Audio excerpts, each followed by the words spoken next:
오늘 우리에게 주신 하나님의 말씀은 마태복음 20장 1절로 우리 7절 말씀 보시도록 하겠습니다. 마태복음 20장입니다. 1절에서 7절까지의 말씀입니다. 다 같이 한 목소리로 읽도록 하겠습니다.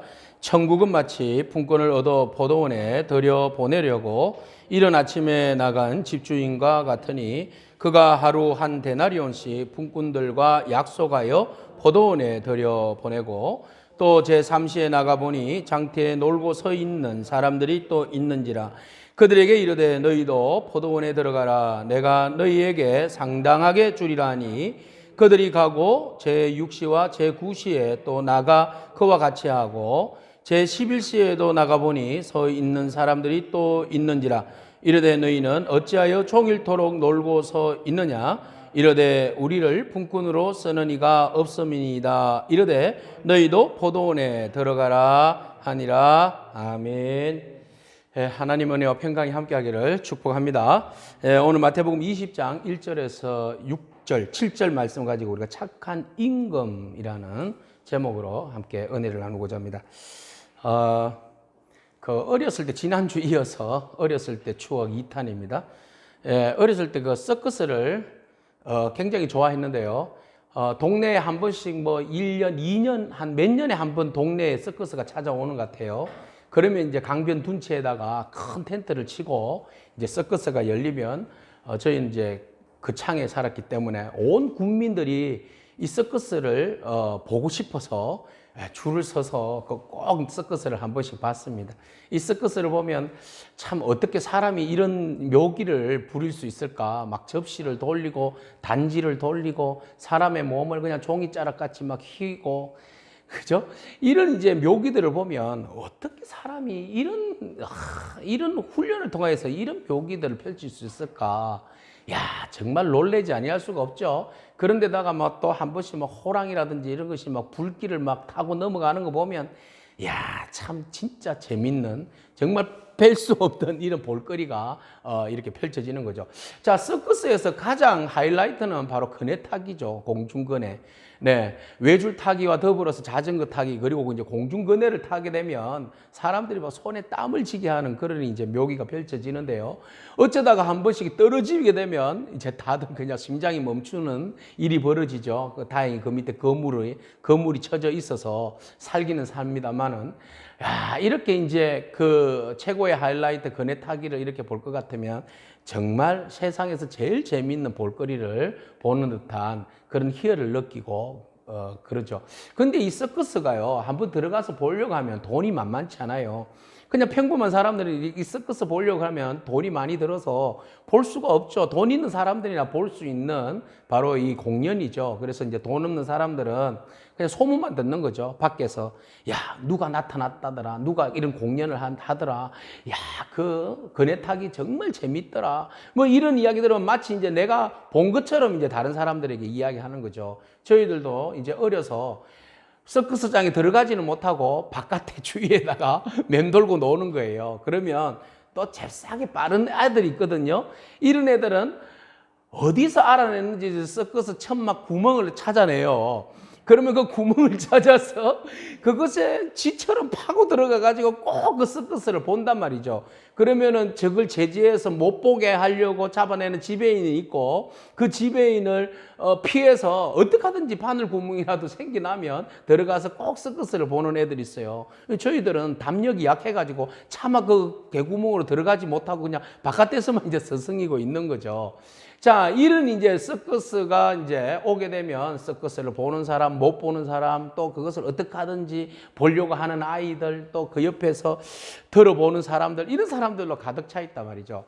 그래도 저 자리를 떠나지 못하고 그냥 저 입구에서 서성이면 지배인이 끝날 때쯤 돼가지고 한 10분 남겨놓고는 뭐라 합니까? 야, 너 그거 정말 보고 싶나? 이러죠. 그러면 저희들이 네! 그러거든요. 그래? 그럼 조용히 하고 들어가서 끝판이니까 조용히 가서 봐. 이런단 말이죠. 그러면 우리는 막 좋다고 이제 들어가서 사람들 사이에 뭐 키가 작아서 보이지도 않아요. 그러면 그 사이로 막 틈 사이로 들어가서 이제 서커스 마지막 장면들을 보는데 사실은 이 마지막 장면이 뭐예요? 하이라이트예요. 그죠? 그래서 공중 그네 타기 막 이런 거 보면 와, 그 마지막 한 5분, 10분을 봤는데 전체를 다 본 것처럼 이제 학교 가서 아이들에게 동네 가서 자랑을 하죠. 야, 서커스 봤나? 진짜 재밌더라. 막 이러면서 이제 서커스 전체를 본 것처럼 자랑하는 것이 우리들의 이제 그 어렸을 때의 풍경이고 추억이었습니다. 자, 이럴 때에 우리에게 있어서 이 서커스 유랑단이 왔을 때 우리에게 차마 볼 수도 없는 그런 저희들에게 가장 큰 축복은, 행복은, 은혜는 바로 마지막 10분에 들어가서 볼 수 있게 하는 그 은혜를 입었다는 거예요. 지금 이야기하면 그분은 집에 있는 우리에게 뭐가 되는 거예요? 하나님이 되는 거예요. 하나님. 모든 것들을 해결해 주는 해결사였어요. 마지막 들어가고 싶지만 들어갈 수 없는 그런 상황에 있는 우리들에게 그 문을, 서커스장의 문을 열어준 가장 좋은 사람, 우리에게 은혜를 끼친 그런 이제 사람이 바로 서커스장에 있는 그런 실질적인 힘을 발휘하는 바로 이 지배인들, 그죠? 예, 뭐 그런 사람들이라는 거죠. 그래서 지금 한번 생각해 보니까 야, 어렸을 때 그런 우리에게 기회를 준 그분이 참 고마운 분이다. 이런 이제 생각을 하는 거죠. 이런 생각을 하면서 이제 생명의 삶 큐티를 하고 하나님 말씀을 보면서 비슷한 상황이 성경에서도 또 이렇게 진행되고 펼쳐지더라는 거죠. 바로 뭡니까? 포도원을 경영하는 주인이 사람들을, 품꾼들을 자기의 포도원으로 불러들이는 이야기예요. 자, 이 이야기를 보면서 야, 제가 어렸을 때 그 서커스를 봤던 마지막에 한 5분, 10분 들어가서 봤던 기억하고 이렇게 겹치면서 생각해 보니까 정말 그때 우리에게 큰 감동이었고 큰 은혜였구나. 지금 이 포도원에 들어가는 이 노동자들, 품꾼들에게도 참 그때 제가 가졌던 이 감동, 감정보다도 더 10배, 100배 큰 그런 감동들을 느끼겠구나. 이런 이제 생각을 해보는 것이죠. 자, 오늘 성경은 우리들에게 이렇게 소개하고 있습니다. 마태복음 20장 1절인데요. 같이 읽겠습니다. 천국은 마치 품꾼을 얻어 포도원에 들여보내려고 이른 아침에 나간 집주인과 같으니. 아멘.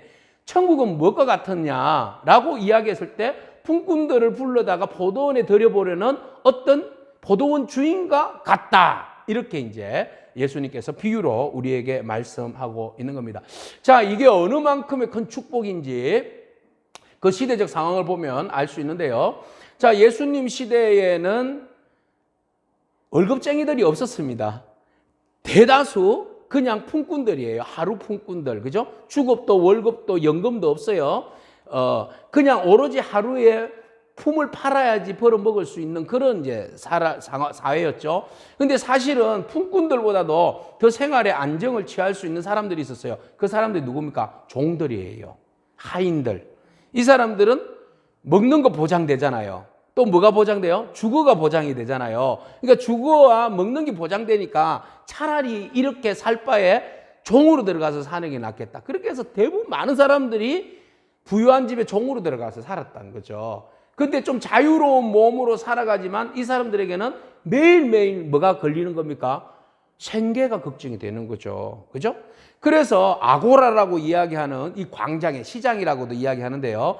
이 광장에는 매일 아침마다 사람들이 수십 명에서 수백 명이 몰려들어 있어요. 이유는 뭐예요?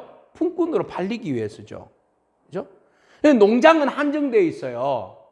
농장은 한정되어 있는데 일하고자 하는 사람은 너무 넘쳐나는 거죠. 그래서 이 사람들 중에 차출되는, 만약에 농장에 오늘 100명이 필요하다. 그러면 100명 차출되는 그 사람들은 뭐가 되는 거죠? 행운아가 되는 거예요. 축복이 되는 거죠. 그런데 아고라의 광장에는 몇 명이 모여서 1000명이 모여 있어요. 그러면 900명은 뭐가 되는 거죠? 그날 하루 공치는 거죠. 우리가 인력 시장에 나가면 똑같은 현상이 벌어지잖아요. 일을 하고 싶어서 갔는데 일할 수 있는 사람만 한정되어 있으니까 몇 명만 데리고 가버리죠. 그러면 그 사람들은 혹시나 싶어서 기다려보지만 역시나 안 팔려가는 거예요. 대부분 처음에 아침에 첫 시간에 인력시장에 차출되는 사람은 건강하고, 그죠?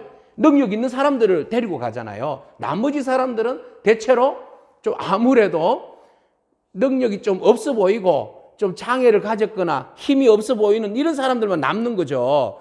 자, 그래서 대부분의 그 인력시장에 공장에서는 아침 6시 전부터 몰려들기 시작해서 보통 6시부터 일이 시작되거든요. 그러니까 이스라엘 사람들은 시간 개념이 0시, 3시, 6시, 9시, 11시 이렇게 돼 있는데 거기다가 6을 더하기를 하면 돼요. 그러면 0시면 오전 6시, 6시부터 일이 시작되는 거예요. 그래서 품꾼이 처음에 품꾼을 샀던 시간이 몇 시예요? 오전 6시예요. 자, 6시에 대부분의 거래가 이루어지고 품꾼들이 들어가서 일을 하게 되는 거죠. 그런데 말이죠. 어떤 일이 벌어졌느냐. 오늘 본문 말씀해 보면 참 이상한 주인이 행동을 하는 것을 볼 수 있었어요. 자, 0시에 사람들을 기본적으로 필요한 사람들을 포도 농장에 넣었어요. 근데 이 주인이 어떡합니까? 3시, 6시, 9시, 11시에 또 그 아고라의 광장에 나가서 사람들을 또 부른다는 거죠. 자, 그 다음에 3시 그러면 오전 9시예요. 이미 노동시장은 끝나는 거죠. 그죠? 사람들이 있을 리가 없어요. 근데 가보니까 사람들이 있더라는 거죠. 그죠? 그래서 그 사람들 보고, 야, 우리 농장에 가서 일할래? 처음에 들어왔던 사람, 6시에 들어왔던 사람에는 뭐라고 이야기했는가 하면 내가 너희들에게 한 데나리온을 주겠다. 이런 이야기를 했어요. 그 다음부터 오는 사람들에게는 한 데나리온을 이야기하지 않았어요. 뭐라고 이야기했을까요? 적당히 주겠다 그랬어요. 네. 한 데나리온을 주겠다가 아니라 적당히 주겠다. 이 말이거든요. 그 이 말을 하고 사람들을 9시에도 넣고 12시에도 넣고 오후 3시에도 넣고 오후 5시에도 이 주인이 아고라에 가니까 5시에도 사람이 있더라는 거예요. 아니 그러면 5시에 그 광장에 인력시장에 밖에 아고라에 있는 사람은 어떤 사람이에요? 할 일 없는 사람이에요? 차마 집에 못 돌아가는 사람이에요. 그죠? 오늘도 역시 나는 품을 못 팔았구나. 그러면 이 사람은 어제도 팔려가지 못했을 가능성이 많고 엊그제도 그전에도. 그죠? 그러니까 그러다 보니까 집에 식구들이 딸려 있다. 그럼 가난한 사람은 또 아이들이 많이 태어나요. 그러면 그 식구들, 식솔들이 많은데 그 아이들을 어떻게 먹여 살려요? 그러니까 집에는 가야 되는데 차마 집에 갈 수 없는 그런 상황에 놓여 있는 사람이죠. 절망이죠. 나는 일하고 싶으나 어떻게 해요? 일할 수 있는 자리가 없어. 그런 사람들이 몰려 있는 것이 제일 마지막 5시에 남은 사람들이에요. 건강하지도 않고 심지어는 어떤 장애를 가졌거나 뭐 이런 사람이죠. 최악의 조건을 갖춘 사람이 오후 5시에 남은 사람이에요. 그러면 이스라엘 사람들의 노동이 보통 하루 12시간 일을 했어요. 우리가 요즘 한 8시간 이렇게 일하지. 옛날에는 우리 예전에도 품삯을 팔면 아침 일찍부터 해가지고 해 떨어질 때까지 일했잖아요. 그럼 보통 한 12시간 정도 일한단 말이죠. 그러니까 아침 6시부터 시작해서 오후 보통 해 떨어지는 시간이 6시란 말이에요. 그러면 오후 6시까지 일하게 되는데 지금 다른 사람들은 다 가서 일을 했는데 지금 주인이 5시에 아고라의 광장에 나가보니까 누가 있더라는 거죠. 아직도 일하지 못하는 품꾼으로 팔려가지 못한 사람이 있더라는 거죠. 그래서 그 사람에게 너 가서 일할래? 하니까 이 사람은 길을 의심하는 거죠. 네? 아니 우리 농장에 가서 포도원에 들어가라고. 정말이에요. 말도 안 되는 지금 엄청난 제안을 받은 거죠. 상상도 못할 제안을 받은 겁니다. 이것이 이 사람에게는 생애에 있어서 가장 큰 기쁨의 소식이죠. 가장 큰 위로가 되고 기쁨이 되고 은혜가 되는 소식이죠. 마치 썩어서 10분 남겨놓고 들어갈래 했을 때 그 소리를 들었을 때의 희열을 느꼈던 우리들의 마음하고 이 5시 이제 1시간 남았어요. 1시간이면 파장 분위기예요. 끝나는 거잖아요. 그래서 이 사람은 오늘 하루의 인생에 있어서 가장 패배자의 그 노을이 지는 그 햇빛을 바라보면서 가장 패배자의 모습으로 오늘 하루를 또 마감해야 하는 그런 생애 제일 끝자락에 있는 그런 비참한 사람이죠. 근데 그 사람에게 어떤 일이 벌어졌다는 거예요? 포도원 주인이 일을 할 수 있는 길을 열어줬고 포도원에 들어갈 수 있는 기회를 줬다는 거죠. 우리 1절에 보면 포도원에 들여보내려고 사람들을 어떻게 아침 일찍부터 광장에 나가서 사람들을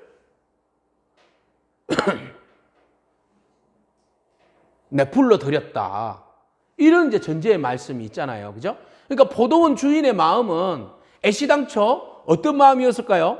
품꾼들을 이용해가지고 수확을 해서 이윤을 많이 남기겠다는 마음보다는 어떤 마음이 더 우선적으로 있다는 거예요? 한 사람이라도 더 품삯을 주고자 하는 마음이 있었다는 거죠. 그러니까 일반 사람들이 가지는 경영 마인드하고는 전혀 다른 경영 마인드를 가지고 있다는 거죠. 일반 사람들이 가지는 경영 마인드는 최소한의 투자를 해서 최대의 이익을 얻는 것이 일반 사람들의 경영 마인드죠. 그런데 이 포도원 주인의 경영 마인드는 최고 많은 재화를 풀어서 모든 사람들에게 유익을 끼쳐주고자 하는 것이 이 사람의 경영 마인드라는 거예요. 이게 누구의 마음이라는 거야? 하나님의 마음.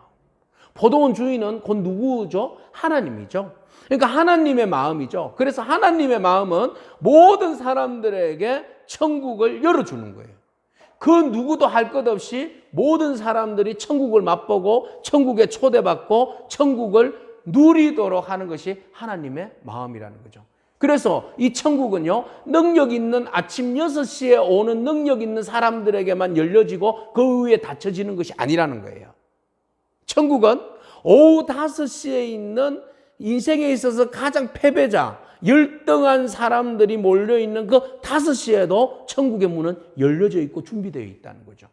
그것을 위해서 주인이 아침 일찍부터 어떻게 해요? 왔다 갔다 그런 거죠. 자, 포도원은 예루살렘이나 도시 근교에 있지 않아요. 떨어져 있어요. 많이 떨어져 있어요.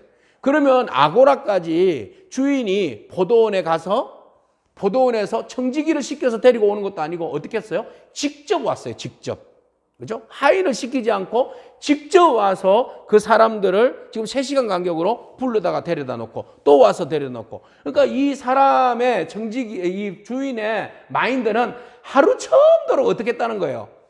포도원과 장터에 왔다 갔다 했던 거죠. 왜요?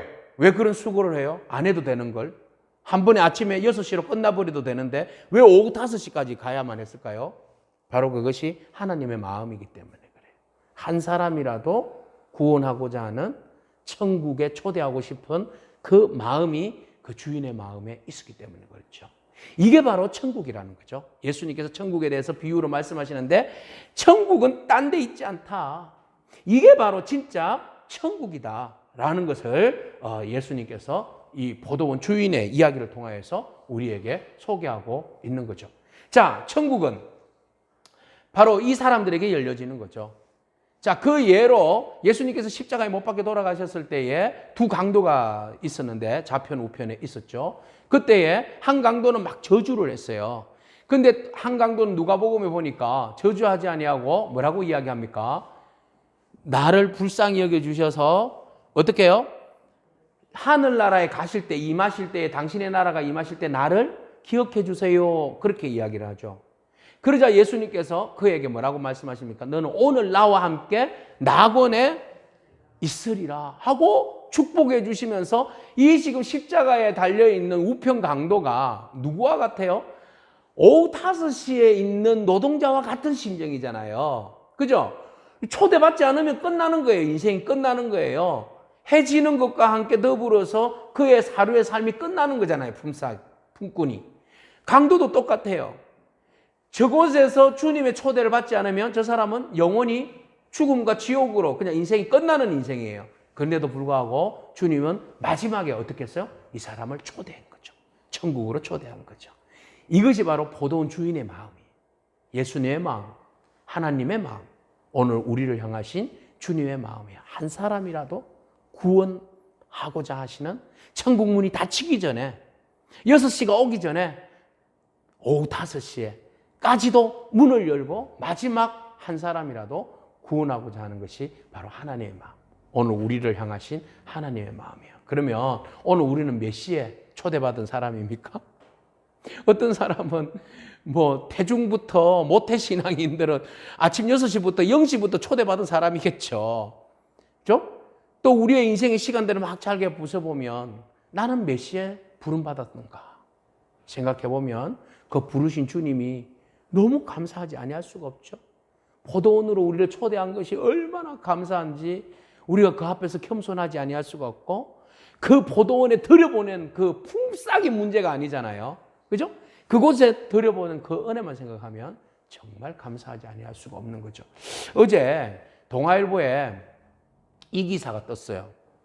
전두환 씨 둘째 아들 차남 전재용이가 57세인데 신학대학을 가서 목사가 되겠다고 한다라는 이제 극동방송의 김장원 목사님 거기 인터뷰에서 간증을 하는 이야기가 뉴스에 떴어요. 그래서 충격이었어요. 왜요? 우리 모든 사람들이 전두환 대통령 전 대통령의 가정에 부정적 이미지를 가지고 쳐다보고 있어요. 그죠? 예. 그래서 굉장히 어떤 나라와 민족에 정말 그 악영향을 미친 그런 이제 모습을 이제 이미지를 가지고 있는 그런 집안인데, 근데다가 둘째 아들 전재용은 예전에 어떤 일로 그에게 탈세 혐의로 인해서 형을 세게 받았어요. 2015년에 형을 어떻게 받았는가 하면 징역 3년에 집행유예 4년을 받았어요. 그리고 추징금이 얼마인가 하면 벌금이 40억이었어요. 그러니까 그 돈을 못 맞추고 있으니까 2016년 7월 13일 아침에 출근할 때 그냥 바로 잡아다가 감옥에다가 넣은 거죠.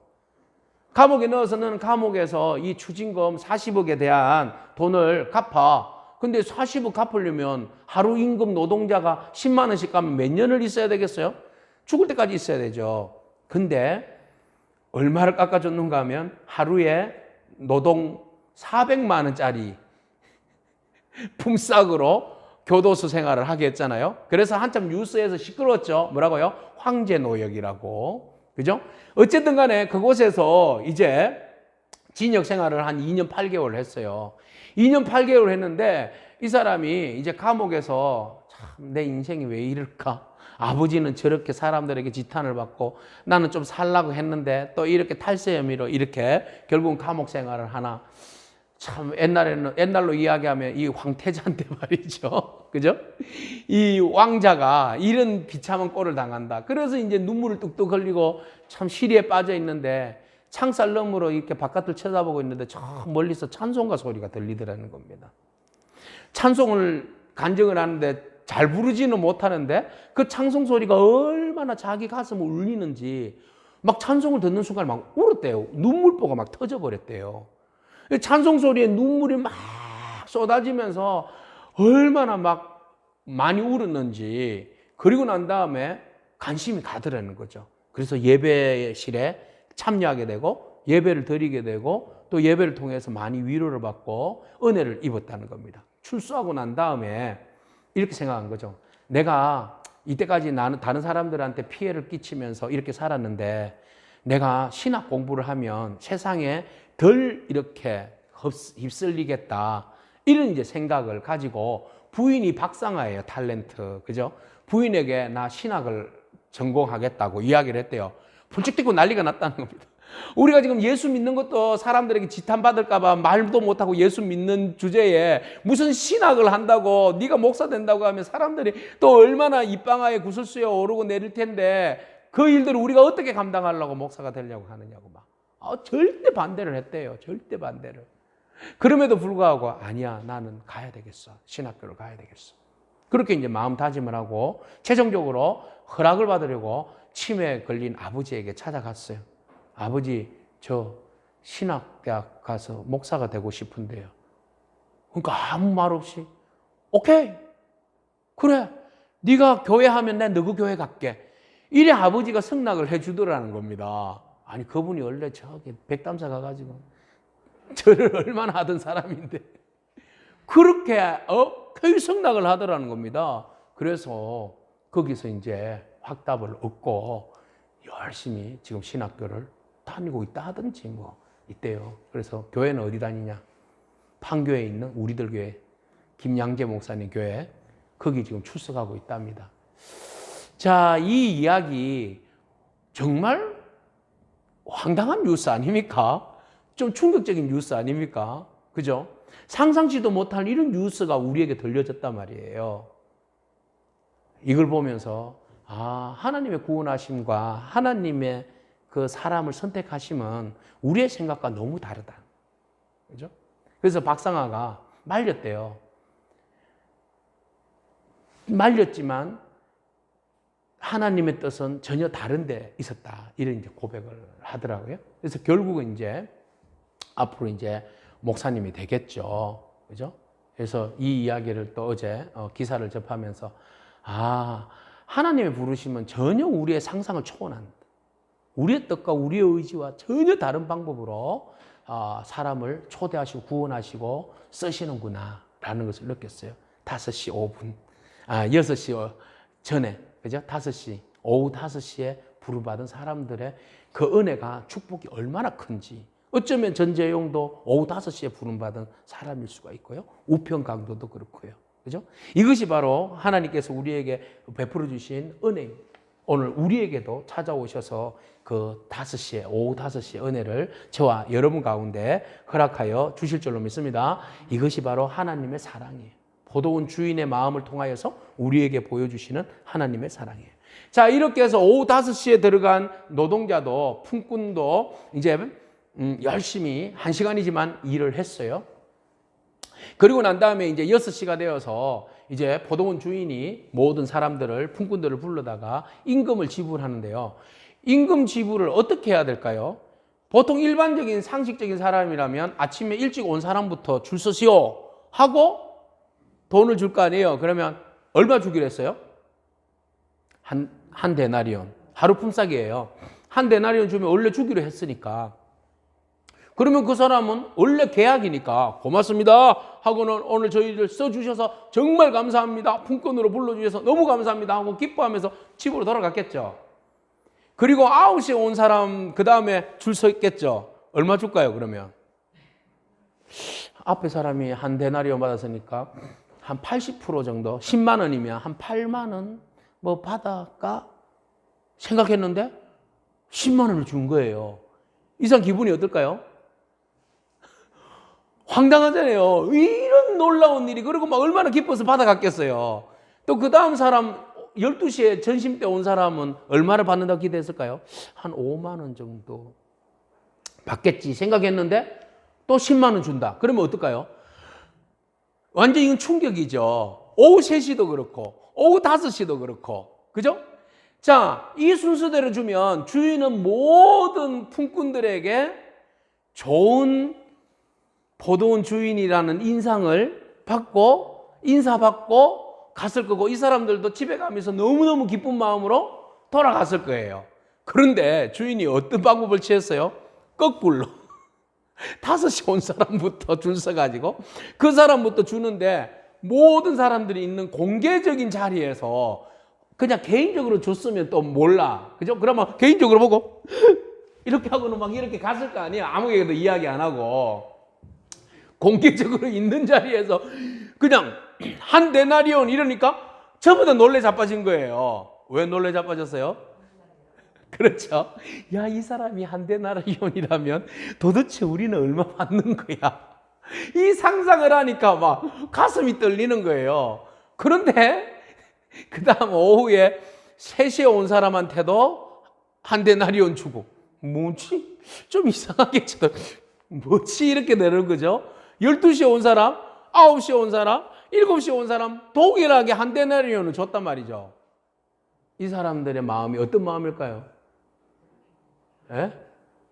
당연히 한 데나리온을 준 거 약속했고 그 사람들은 받지도 못한 사람들에게 준 거고 그러면 어떤 마음이 생겨야 됩니까?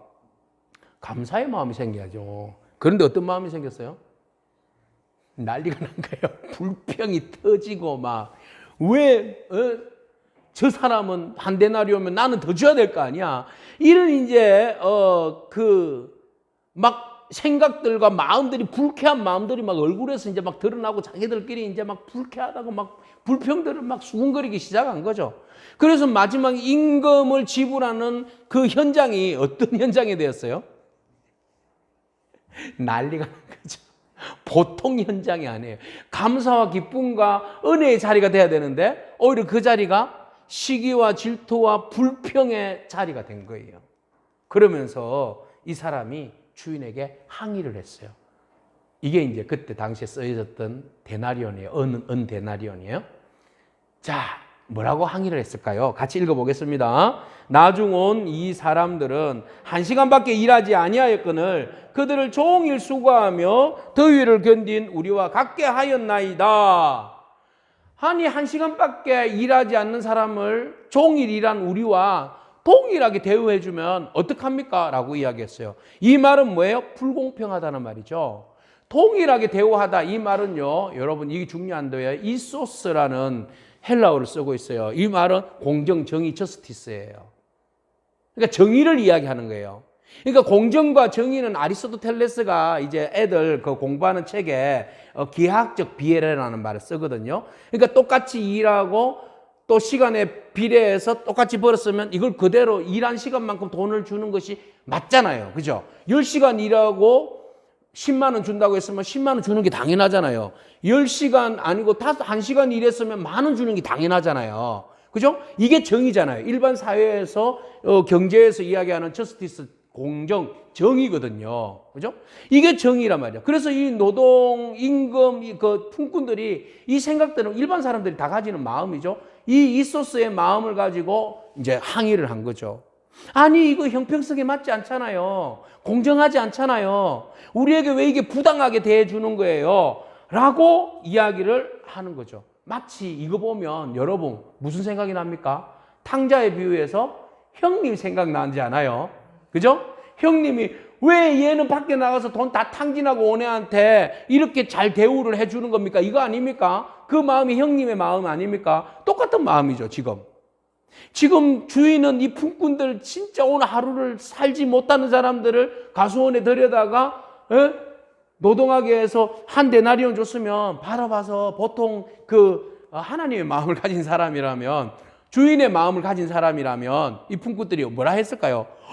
정말 의로운 주인이다. 정말 고마운 분이다. 그러면서 막 존경하고 찬양하고 높여야 될 거 아니에요. 그런데 항의를 하고 불공정하다고 막 항의를 하고 난리가 난 겁니다. 주인이 이야기합니다. 뭐가 불공정하냐?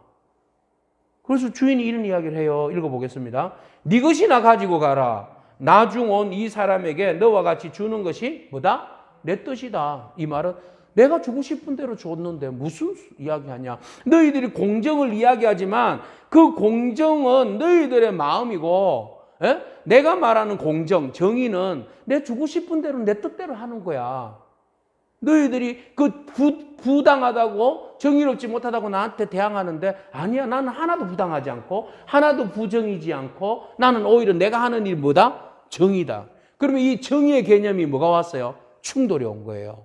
품꾼들이 가지는 정의와 주인이 가지는 정의의 개념이 어떻게 해요? 완전히 다른 개념이잖아요. 그죠? 그래서 이 품꾼들이 가지는 일반 정의는요, 가만히 따져보면 뭐하고 연결되어 있는가 하면 굉장히 중요한 개념이 나오는데 능력주의예요. 능력주의.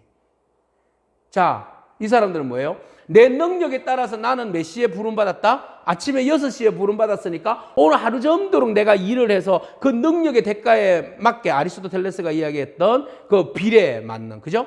나 능력에 맞게끔 돈을 주는 게 맞지 않느냐라고 이야기를 하는 거죠. 그 능력에 맞게끔 돈을 주겠다고 했는데 그게 얼마였어요? 한 데나리온이었어요. 그런데 능력에 맞게끔 나에게 한 데나리온 줬으면 저 사람들은 능력에 맞게끔 얼마 줘야 된다는 거죠. 그의 10분의 1을 주든지 10분의 2를 주든지 더 적게 줘야 되는데 왜 나는 이만큼 주놓고 저 사람들에게는 똑같이 주느냐? 불공평하지 않느냐? 능력에 서로 맞지 않는 일이 않느냐? 이런 이야기를 한 거죠. 자, 이 사람이 지금 그림 보면요. 저 그림은 주보에도 나오는데요. 야콥 필렘스 데베르 1세라는 사람이 그린 그림인데요. 이 그림에 보면 여러분들 두 선이 나와요. 자, 요 선, 여기가 경계선이에요. 여기 밑에 하고요, 위에 하고 보세요. 어떻게 구분이 되겠어요? 밑에는 지금 애기 안고 있고 애는 여기 있고 남편은 지금 뭐라고 있어요? 오늘 내가 받은 데나리온이야. 이때까지 경험해보지도 못했던 이 데나리온을 내가 받았어 하고는 지금 막 어떻게 하는 거예요? 감동의 물결이에요. 지금 여기도 보세요. 막 서로 막 보여주고 난리가 나고 이 여인은 품꾼으로 팔려서 오늘 받았다는 은혜가 너무 감사해서 지금 막 이 밑에는 지금 뭐가 났어요? 축제가 벌어졌어요. 축제가 벌어졌어요. 어떻게? 주인의 뜻대로 행한 정의 때문에. 그 정의로 인하여서 이 사람들은 축제가 벌어진 거죠. 은혜에 지금 물결에 휩쓸려 있어요. 그런데 자기들이 능력주의를 내세웠던 공의와 정의, 저스티스를 이야기했던 이 사람들은 지금 뭐 하는 겁니까? 주인한테 막 항의를 해요. 아니면 이거 이제 깔쿨 갖고 한 대 칠 마음이야. 여기 보니까 막 손도 들고 있고 막 그래요. 한 대 칠 정도에 지금 막 부당하다고 지금 막 항의하고 있는 그런 모습이 지금 여기에서 벌어지고 있는 거죠. 자, 한 데나리온을 가지고 천국과 지옥이 지금 한 현장에서 이루어지는 거죠. 이 사람들은 왜 불평불만했어요? 능력주의. 그죠? 이오스, 아까 이야기했던 이소스. 능력주의가 곧 정의다. 능력이 정의다. 라고 하는 생각에 묶여있기 때문에 그런 거예요. 그러니까 우리가 일반 사람들이 똑같은 생각들을 가지고 있는 거죠. 자, 이렇게 이제 항의하는 이 모습들을 바라보면서 주인은 그러면 이 정의를 이야기했을 때 능력에 따라서 너희에게 임금을 줬을 때 그러면 이 사람들은 어떻게 해야 돼요? 이 밑에 있는 이 사람들은 그러면 능력에 따라서 정의를 실현하면 이 사람들은 매일매일 아침 6시에 차출이 되어서 부유함을 한 달 30일 맨날 일해가지고 돈을 얼마 벌어요? 300만 원을 벌어요. 그러면 이 사람들은 귀족 노동자가 되는 거예요. 그죠? 같은 품꾼이지만 이 사람들은 그 능력 때문에 계속 혜택을 누리는 귀족 노동자가 되는 거예요. 이 사람들은 능력이 없기 때문에 어떻게 해요? 정의, 능력에서 밀려났기 때문에 날마다 뭐가 되는 거예요? 가난에서 벗어나지 못하는 처참한 삶을 살아갈 수밖에 없는 그런 사람들이 되는 거죠. 자, 무엇이 정의냐? 주인이 묻는 거죠. 정말 정의가 능력과 재능에 따라서 오는 거냐? 라고 아주 심각한 질문을 한 거죠, 이게. 예? 내 뜻에 따라서. 너희들은 정의를 이야기하지만 내 뜻은 너희가 말하는 정의와 전혀 다른 정의다라고 이야기하는 거예요. 그러면 정의를 이야기할 때 이 정의가 이 사람들은 그 불공정이 그 자기들의 능력에 대해서 평가절하했다는 것에 대해서 지금 부정하다고, 지금 정의롭지 못하다고 항의를 한 거잖아요. 그죠? 그러면 이 능력은 어디로부터 사실 오는 겁니까? 자기가 열심히 살아서 해서 자수성가해서 그 능력으로 인해서 성공하고 그 능력이 부여지는 겁니까? 대체로 여러분, 우리의 능력은 어디로부터 오는가 하면 환경과 유전적인 요소들로 많이 와요. 그렇잖아요. 그죠? 강남에 사는 애들은 엄마 아빠들이 거의 대부분 좋은 대학을 나오고 머리가 좋고 좋은 사업을 하고 돈이 부유하고 이런 집의 아이들이 강남의 아이들이고 그 아이들은 대체로 어디로 가요? 강남에 있는 학교를 가고 서울에 있는 좋은 대학을 가고 좋은 직장을 가고 좋은 집에서 살고 그죠? 타워 팰리스에서 산다. 이렇게 되는 거잖아요. 그죠? 대체로 이 능력이라는 것은 이렇게 오는 거죠. 예? 그러니까 이거는 능력은요, 한마디로 이야기하면 재능, 기프트예요. 기프트, 선물, 주어진 거죠. 주어진 것. 그러니까 유전적인 요소들로 인해서, 환경적인 요소들로 인해서 이 능력이 왔는데 이 능력을 계속 강조를 하면 또 하나의 어떤 분이 이런 이야기했어요. 능력주의는 의도적인 뭐다? 차별주의다. 내 능력을 강조하다 보면 내가 뭐가 되는 거예요? 차별의식, 월등 뭐가 되는 거죠? 자기중심적이고 이기적이면서 이 차별주의에 의해 가지고 자기가 월등하다는 의식 속에 빠져 있게 되는 거죠. 그러니까 다른 사람들에게 오히려 공정을 이야기하고 정의를 이야기하지만 자기의 능력에 따라 가지고 다른 사람들과 어떻게 해요? 차별하면서 살아가는 그런 존재로 전락해 버린다는 거예요. 그러니까 이게 품꾼들이 항의하는 사람들은 결국은 자기가 정의를 이야기하지만 그 사람들은 나는 저 5시에 온 사람, 3시에 온 사람, 또 12시에 온 사람하고 뭐다? 레벨이 다르다. 그죠? 나는 차원이 다른 사람이야. 이걸 지금 강조하는 거죠. 자, 이런 사람들은 결국은 자기중심적이죠. 결국은 자기중심적, 자기 이기주의에 빠져 있는 사람이에요. 그러니까 하나님 나라는 너희의 그 어떤 그 차별주의와 이기주의 속에 사는 곳으로 주어지는 것이 아니다. 주님께서 이런 이야기를 그들에게 말씀하시는 거죠. 굉장히 어려운 이야기지만 그들이 가지고 있는 생각들을 하나님 나라에서는 맞지 않다라는 것을 지금 말해준 거예요. 여러분, 자기의 능력 위주로 살아가는 사람, 이 차별 위주, 자기 이기적인 자기 중심적이고 이기적인 마음으로 살아가는 사람들은요, 일반 사람들, 능력 없는 사람들을 뭐로 보는 줄 알죠? 뉴스에서 자주 나와요. 개, 돼지로 본다. 이렇게 돼 있어요. 그죠? 가재, 붕어로 보는 거예요. 그죠? 나는 능력이 있기 때문에 공정한, 정당한 정의 속에서 나는 내 기득권을 유지하고 살아가지. 근데 저 사람들은 저렇게 사는 것이 능력이 없기 때문에 저렇게 사는 것이 공정한 거야, 정의야. 이렇게 이야기를 하는 거예요. 그러니까 이 사람들은 늘 언제나 가난하고 없고 어렵게 살아야 되고, 우리는 늘 언제나 좋은 대로, 더 나은 대로 공정하게, 정의롭게, 그렇게 부유하게 차별의식 속에서 잘 살아야 돼. 이렇게 되는 거죠. 그러면서 상대적으로 자기보다 더 나은 사람들에 대해서는 어떤 마음으로 바뀐 줄 아세요? 사대주의로 가게 돼요. 밑에 사람들에게는 차별주의로, 자기의 능력, 그죠? 우월주의로 가고, 자기보다 높은 사람에 대해서는 어떻게 하든지 고개를 숙이는 사대주의로 바뀌게 되는 거죠. 이게 지금 우리 사회에 만연하고 있는 저스티스, 정의라고 이야기하는 아주 능력 중심주의의 그 이기주의에 물들어져 있는 사람들의 사고 구조에 있다라는 거예요. 이거 가지고 하나님 나라 만들 수 없다. 절대 하나님 나라는 계속 정의, 저스티스를 이야기할 때 절대 이 정의를 가지고는, 이 소스를 가지고는 하나님 나라를 이룰 수 없다는 것을 지금 예수님께서 보여주기 위해서 오후에 5시에 온 사람부터 돈을 준 거예요. 너희의 그런 생각 가지고는 절대 이곳에 하나님 나라가 만들어질 수 없다는 걸 보여주신 거예요. 그러면서 주님께서 그들에게 뭘 주셨는가 하면 바로 한번 4절 말씀을 한번 읽어보겠습니다.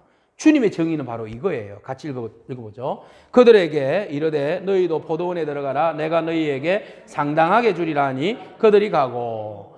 자, 아침에 6시에 온 사람에게는 내가 너에게 한 데나리온을 주겠다고 일반적인 저스티스 정의를 이야기를 했어요. 거기서 이야기했을 때는 바로 이소스라는 정의예요. 여기에서 상당히 주겠다고 한 것은 여기도 의예요. 정의예요. 여기에 이 정의는 디카이오스라는 단어를 쓰고 있어요. 이 정의는 같은 의예요. 같은 정의인데 뭐예요? 올바른 의로운. 그죠? righteous. 그죠? 이 의를 아까는 justice를 이야기했잖아요. 그러니까 올바른데 누가 올바르다는 거예요? 내가 주체가 되는데 내가 일반 사람들이 가지고 있는 정의의 잣대가 아니라 내가 저 사람들을 향하여서 그 사람에게, 그러니까 케이스 바이 케이스죠. 저 사람의 상황과 형편을 알아서 그 사람에게 내가 어떻게 대우하느냐는 내 마음인데, 이것을 내가 한 달란트를 주든 한 데나리온을 주든 이건 누구예요? 내 마음이에요. 그래서 내가 그들에게 베푸는 이 올바른 의로운 행위가 곧 뭐가 되는 거예요? 이게 정의가 된다는 거죠. 그죠? 그래서 포도원 주인에게 있어서 정의의 개념은 상황과 형편에 따라서 임하는 하나님의 은혜예요. 이게 정의예요, 정의. 그러니까 정의라고 해가지고 다 정의가 아니라는 거죠. 일반 사람들의 눈에는 이 소스, 저스티스 정의를 이야기해요. 왜 부당하게 대하느냐? 똑같이 형평성 있게 대해야지. 이 정의를 이야기하고, 포도원 주인은 그 정의가 아니라 형편에 따라서 내가 그 사람을 긍휼히 여기고 그 사람의 형편과 상황에 맞게끔 내가 그 사람에게 은혜를 내려주는 이 정의를 이야기하는 거예요. 이게 하나님이 우리에게 베풀어 주신 오후 5시에 임하시는 정의의 개념이에요. 보통 사람들의 이야기로는 오전 6시에 정의로 끝내야 돼요. 그런데 하나님은 오후 5시에 정의를 우리에게 보여주고 있는 거죠. 자, 마태복음 말씀 같이 읽겠습니다. 천국은 마치 품꾼을 얻어 포도원에 들여보내려고 이른 아침에 나간 집주인과 같으니. 봐요. 집주인의 목적은 여기에 있어요. 뭐예요? 어떻게 하든지 한 사람이라도 어디에다가? 포도원에 들여보내는 것이 집주인의 목적이에요. 이윤을 남기겠다고 하는 것이 집주인의 목적이 아니라 한 사람이라도 포도원에 들여보내는 것이 집주인의 목적이죠. 그러니까 아침에도 가고 점심 때도 가고 저녁에도 가서 사람들을 다 부르는 것이 주인의 마음. 그 주인의 마음이 누구의 마음이에요? 하나님의 마음이에요. 하나님의 마음. 이게 주인의 마음에는 뭐가 포함되어 있는가 하면 내가 손해를 보더라도 이 마음이 들어있어요.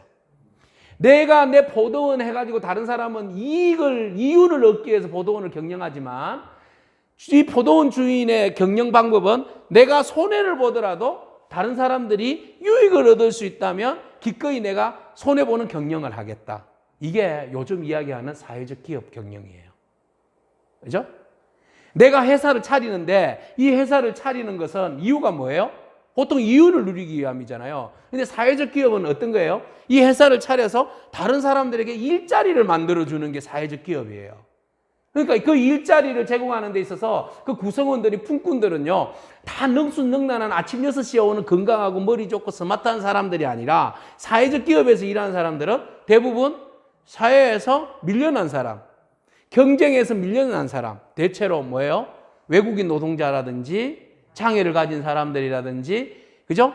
이런 경력 단절자라든지 이런 사람들이 쉽게 접근할 수 있도록 열어준 것이 뭐예요? 사회적 기업이에요. 바로 여러분 집 부근에 있는 굿웨스토어라는 거. 거여역에 그 꿀다리 밑에 큰 옷가게가 있는데 저는 이 옷가게를 아주 잘 애용을 해요. 이곳에 가면 옷 하나가 1,000원, 2,000원, 3,000원. 그러면 옷 좋은 거 때로는 한 번도 안 입은 옷도 어떨 때는 건져요. 그리고 보면 막 닥스도 있고요. 뭐 코롱 이런 기본이고요. 뭐 얼마 전에도 제가 잠실에 있는 구두 스토어 가가지고 샀는데 3,000원짜리 기지바지 2개 고치는 데는 8,000원. 그 바지 하나는 3,000원인데 고치는 4,000원, 4,000원에서 8,000원. 그리고 위에 난방도 코롱 6,000원. 아주 뭐 10몇만 원 하는 거 이런 것도 사는데 저기 있는 구성원들이 다 뭐예요? 마지막 캐시하는 것, 고도의 기술이 필요한 부분은 일반인들이 하고 경영을 하고 거기서 안에서 옷 걸고 정리하고 하는 거는 다 정신지체 아이들이에요. IQ가 70, 60 되는 아이들을 고용을 해요. 이 아이들은 시설에서 학교에서 졸업하면 갈 데가 없잖아요. 근데 사회적 기업에서 고용을 하고 월급을 주는 거예요. 일자리를 창출하고 이 사람들에게는 보람되게 일을 할 수 있는 기회를 열어주는 거죠. 이게 바로 사회적 기업의 마인드가 어디에서 온 마인드예요? 포도원 주인의 마음. 그죠? 이카이오스. 이 마음이 바로 우리 사회에 조그만하게 작은 울림들이 이곳저곳에서 열려지는 거죠. 어떤 곳에 가면 신림동에 봉천역 있는데 그 앞에 가면 커피숍이 있는데 그 커피숍에는 다운증후군 아이들이 커피 바리스타에서 커피를 맛있게 내려줘요. 근데 아주 뭐 잘해요. 근데 이 사람들에게 열어주는 것이 바로 사회적 기업에서 커피숍을 만들어주는 거죠. 자, 이런 이제 경영 마인드가 바로 주인의 마음이에요. 그죠? 오늘날 같이 사람들이 참 각박하게 정의를 막 부르짖지만 요즘에 땡땡 총장이 정의롭지 못한 곳에서 더 이상 있고 싶지 않다 그래서 이제 사표를 던져주고 나왔잖아요. 그래서 우리는 상대적 어떤 상황 가운데서 굉장히 정의를 외치고 살아가고 있어요. 근데 우리가 말하는 그 정의의 개념은 기독교 안에서 복음 안에서의 정의는 좀 다른 정의다라는 거죠. 저 정의를 저스티스를 무시하는 건 아니에요. 그죠? 그 정의를 이야기하지만 진정 그 정의를 넘어선 정의가 있다. 이게 하나님 포도원 주인이 가지는 정의인데 바로 이 두 사건을 우리는 비교해서 볼 수 있어요. 바로 부자 청년 이야기. 그죠? 바로 19장에 나오는 바로 앞에 나오는 이야기예요. 19장에는 부자 청년의 이야기가 나오고 20장에는 포도원 주인의 이야기가 나오는데 부자 청년은 자기가 가진 것이 너무 많기 때문에 포기하지 못해서 예수님을 근심하며 떠났다 이랬어요. 그런데 부자 포도원 주인은 어떻게 했어요?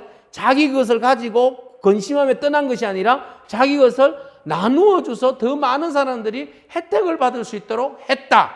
이렇게 지금 이야기가 연결되는 거예요. 단절되고 나누어진 사건이 아니라 부자 청년의 이야기가 하지 못하는 것을 누가 했다는 거예요? 포도원 주인이 하는데 부자 청년이 하는 것은 일반 사람들이 가지는 정의에 있는 저스티스에 포함되어 있는 사람들이고 포도원 주인은 하나님의 마음의 경영의 방법으로 살아가는 부를 운영하고 살아가는 사람의 모습이다라는 것을 우리에게 참고로 이렇게 보여주고 있는 겁니다.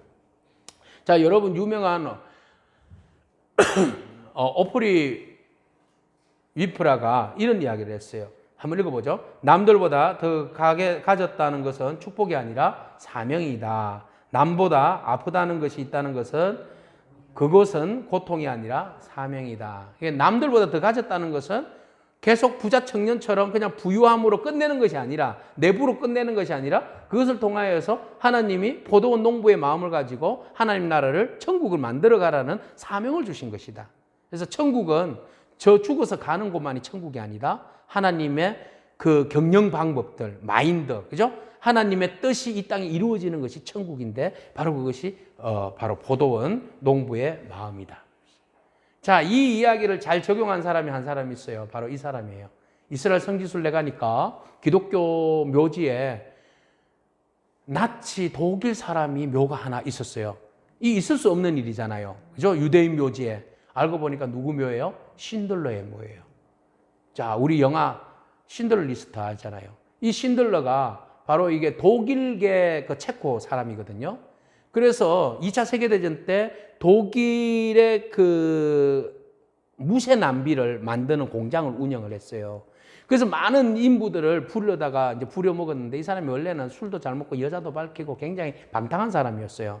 근데 2차 세계대전에 군수물자를 만들면서 유대인들을 계속 들여다가 그 노동자로 쓰다 보니까 마음이 그쪽 사람들에게 간 거죠. 왜? 이 사람들이 이제 죽는 사람들이고 아이슈비슈에서 막 가스실에 죽는 사람이고 이런 사람이잖아요. 그런 사람들이 와서 자기의 공장에서 일하는 것을 보면서 마음이 자꾸만 바뀌어지더라는 거죠. 심리의 변화가 생겼어요. 그러면서 계속 거기에 있는 많은 사람들이 죽음의 가스실로 가는 모습을 보면서 안 되겠다. 내가 이 사람들이랑 한 명이라도 더 살릴 수 있는 방법을 찾아야 되겠다. 그렇게 하고는 그 가는 것을 막기 위해서 무조건 하고 자기 군수 공장을 확대해요. 자기의 비용과 재화야 용역으로는 절대 확대할 수 없는 건데 포도원 농부처럼 주인처럼 확대해요. 그래서 사람들을 자꾸 고용을 해요. 왜? 자기 회사에 들어온 사람은 죽음으로부터 보호받을 수 있기 때문에. 그래서 유대인들을 굉장히 자꾸 그 확대하니까 자기 기업이 도산해서 망할 판국이 되었다는 거죠. 이러는 가운데 적어도 몇 명을 구해냈는가 하면 1200명이라는 사람의 생명을 자기의 군수 공장에 노무자로, 임금자로 불러들이면서 이렇게 된 거죠. 결국 이 일로 인해서 이제 2차 세계대전이 이제 패망하면서 독일인이기 때문에 떠나야 되잖아요. 마지막 떠나는 장면이 정말 감동적이잖아요. 그때 내일이면 우리가 항복해서 이제 이곳이 당신들은 자유가 될 겁니다. 행복하게 사세요. 하고 하니까 그 사람들이 막 눈물을 흘리면서 반지를 하나를 해주는 거죠. 반지를 하는데 그 반지의 내용은 탈무드에 있는 내용이에요. 한 사람을 구하면 어떻게 해요? 세상을 구하는 거다. 당신은 우리 세상을 구한 사람이에요.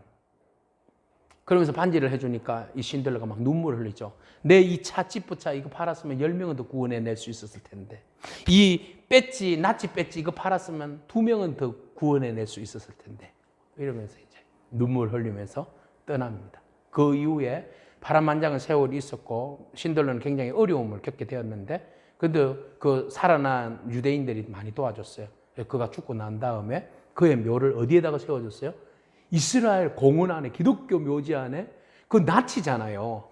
그 나치로서는 처음이자 마지막이에요. 그 묘지가 있어 사람들의 존경을 받는다는 거잖아요. 자, 이 사람의 마인드가 누구의 마인드예요? 포도원의 주인의 마음, 하나님의 경영의 마인드. 자, 마지막 그림 이거 한번 보세요. 이게 바로 정의의 차이예요. 앞에 거는요, 뭐예요? 이퀄리티 해가지고 평등이에요. 평등. 평등이라는 그림하고 그 다음에 에코티라는 공평이라는 정의라는 그림의 차이가 어디에 있어요? 여러분 우리는 모두 다 정의, 저스티스, 정의를 이야기할 때 평등을 이야기할 때 앞부분을 이야기해요. 너나 내나 모두가 다 경기를 보는 데 있어서 뭐예요? 똑같이 하나를 받아야 된다. 그런데 보세요. 키를 보세요. 이 아이는 한 개 있다고 해서 똑같은 평등이야. 볼 수 있어요. 계속 벽만 쳐다보고 살아야 돼. 이 평등을 이야기할 때는. 그죠?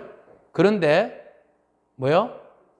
네, 여기는 보면 어떻게 해요? 이게 진짜 공정이다. 에코티 했을 때는 나는 필요 없어.